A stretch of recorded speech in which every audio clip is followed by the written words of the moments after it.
Halo, ketemu lagi dengan CMC, Caring Mom Community, channel yang membahas semua hal dan berbagi solusi. Kali ini saya ditemani Mom Apri dan Mom Heavy.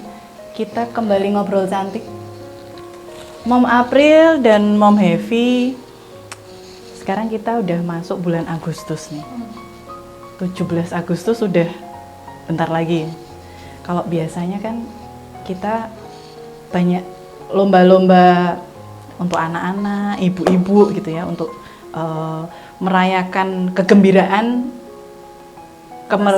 ke atas kemerdekaan Indonesia. Itu kalau kita di kampung ya, di rumah gitu. Nah sekarang kita kan CMC nih, sebagai ibu, kira-kira bagaimana kita memaknai kemerdekaan itu sendiri? Kalau para pahlawan itu kan merdeka, berhasil mengusir penjajah dari Indonesia. Ini kita sebagai ibu, kira-kira bagaimana kita bisa memaknai hari kemerdekaan? Ntar yang kecil, senior dulu. Yang tua. Oke, konteksnya mungkin sama ya, mengusir keterjajahan. Ya bukan penjajah ya, karena keterjajahan itu sifat ya. Oke. Atau rasa. Jadi kalau saya ditanya sebagai ibu, saya akan melihat konteksnya keluarga. Jadi tidak personal saya sebagai ibu. Meskipun di dalamnya peran saya sentral itu sebagai ibu. Namun dalam sebuah keluarga, kadang-kadang ada banyak hal yang mempengaruhi individu-individu yang kemudian itu membuat kita merasa tidak merdeka. Individu-individu dalam keluarga kan ada ayah, ada ibu, ada anak, ya kan? Konkretnya. Oke, gini.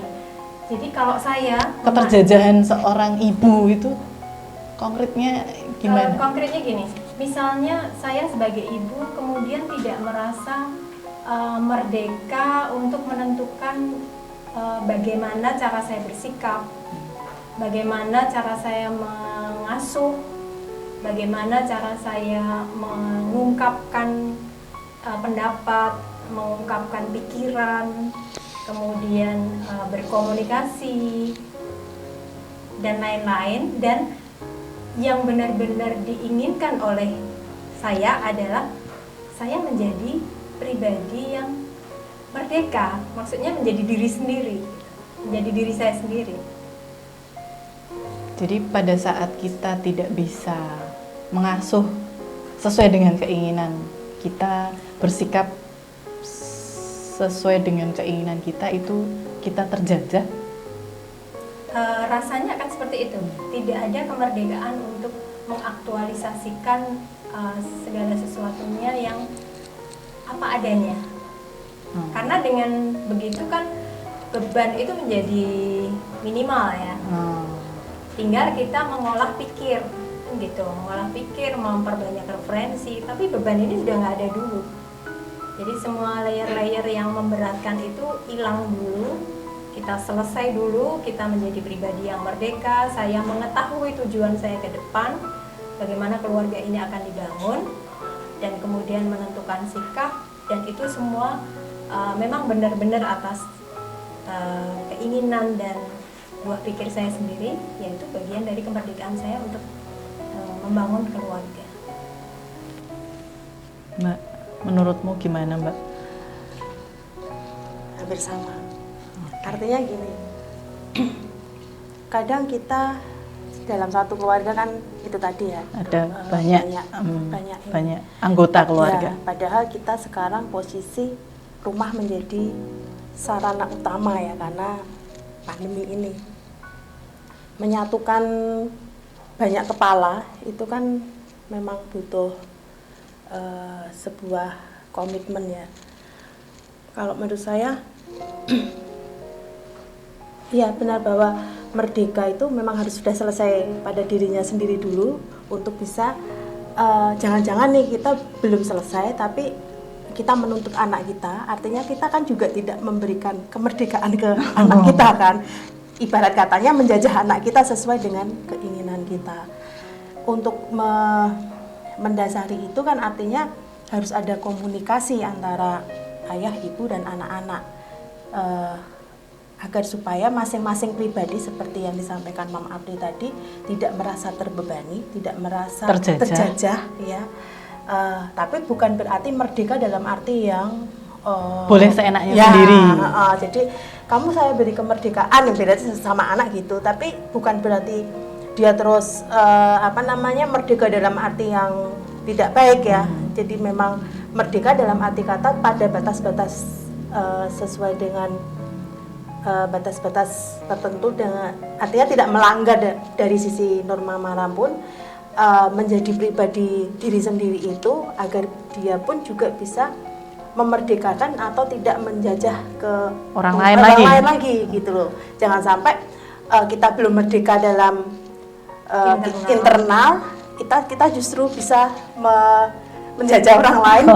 Kita belum selesai dengan keluarga kita sendiri, itu bisa mempengaruhi ke lingkungan sekitar. Bisa jadi di rumah itu tidak hanya keluarga inti, tapi mungkin ada pembantu, ada mungkin orang tua yang bersama dengan kita, seperti itu. Ini tadi kan dibilang kalau kita harus selesai dulu dengan diri kita. Itu maksudnya gimana itu? Ya, maksudnya kalau kita belum selesai dengan diri kita sendiri, maka kita bisa jadi menjajah orang lain. Bisa. Itu hubungannya, maksudnya gimana gitu? Konkretnya gimana? Ya kalau kita, misalnya kalau kita belum merdeka, belum jadi diri, belum selesai dengan diri sendiri kan kita menuntut atau menuntut orang lain untuk bisa sesuai dengan keinginan kita gitu. Karena kita belum bisa memenuhi keinginan kita. Ya, jadi kalau saya sederhananya gini. Misalnya kita punya pengalaman masa kecil dari pengasuhan yang lalu, ya karena ini konteksnya keluarga ya. Yang itu kemudian menyebabkan kita ada unsur keterjajahan diri. Jadi hal-hal yang tidak baik yang ada di kita entah teraktualisasikan atau itu hanya menjadi bagian dari olah di dalam hati kita, ketidaksukaan, mudah tersinggung, kemudian gampang ngejudge orang, karena memang pola asuh itu sangat mempengaruhi karakter kan. Nah, ketika kita memiliki visi merdeka, artinya ketika kita mau menerapkan pola asuh, pasti kita sudah punya gambaran kan. Gambarannya yang buruk tadi kan pasti tidak akan diikut sertakan, betul. Karena kan kita mau yang lebih baik. Itu artinya kita menuju kemerdekaan itu menghilangkan yang kemarin-kemarin baik, ya kan, kepada hal yang lebih baik. Nah, yang tadi merdeka terlebih dahulu atau selesai dengan diri sendiri dulu itu adalah menepis ini menjadi bagian yang memang sudah kita bisa ambil pelajarannya, kemudian tidak membekas kepada karakter kita pada terutama perilaku. Kalau itu menjadi bagian dari diri, nggak bakal bisa dihilangkan, karena apa yang sudah masuk, terutama ketika itu memori, itu kan nggak bisa hilang. Iya, betul. Kesan itu juga nggak bakal bisa hilang, semua ada di dalam hati. Tapi kita bisa menyelesaikan, berdamai, menyelesaikan. Kemudian setelah itu kita mengambil pelajarannya dan kita menentukan langkah kita ke depan. Jadi ke depannya kita tidak akan menerapkan pola asuh yang sama. Dan dengan pengalaman-pengalaman yang sudah kita ambil, kita menjalaninya dengan lebih baik. Menurut saya seperti itu. Jadi kita nggak bakal membebani anak dengan hal yang sama, bahkan tidak menitipkan ego kita kepada anak-anak kita. Jadi Ini kok saya jadi malah inget ospek ya. Agustus ospek, kakak kelas balas dendam sama adik kelas. Mungkin kira-kira kayak gitu ya. Tapi kita sebagai ibu ini tadi, dulu aku dididik begini.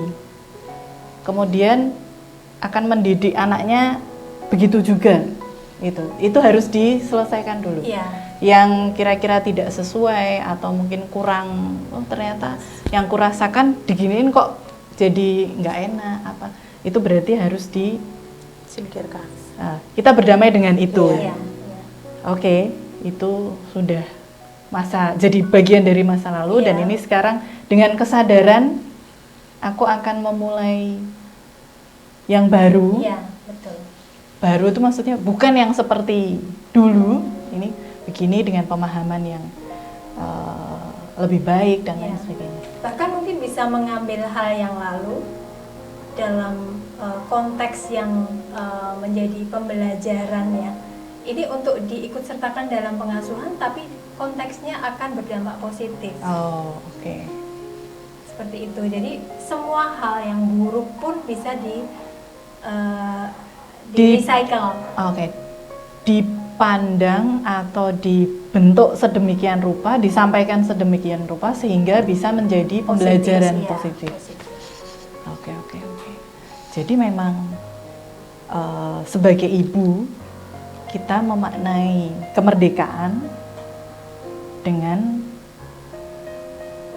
memerdekakan diri sendiri sehingga gimana ya? Dalam membangun keluarga ke depan, yang kita kan keinginan kita keluarga ini adalah keluarga yang ideal. Betul. Yang sebagaimana yang kita bayangkan sebagai orang yang merdeka ya. Oke. Itu seperti ini atau seperti itu mampu gitu. Karena kita sudah merdeka dari pengalaman buruk dari keterjajahan masa lalu ya. Oke. Saya jadi bertanya, caranya gimana ya itu? Tapi kalau kita bicarakan sekarang kayaknya kepanjangan. Itu akan jadi obrolan kita berikutnya. Oke. Sahabat CMC, kita selesai dulu. Akan kita sambung di obrolan kita selanjutnya. Salam untuk keluarga, sehat selalu.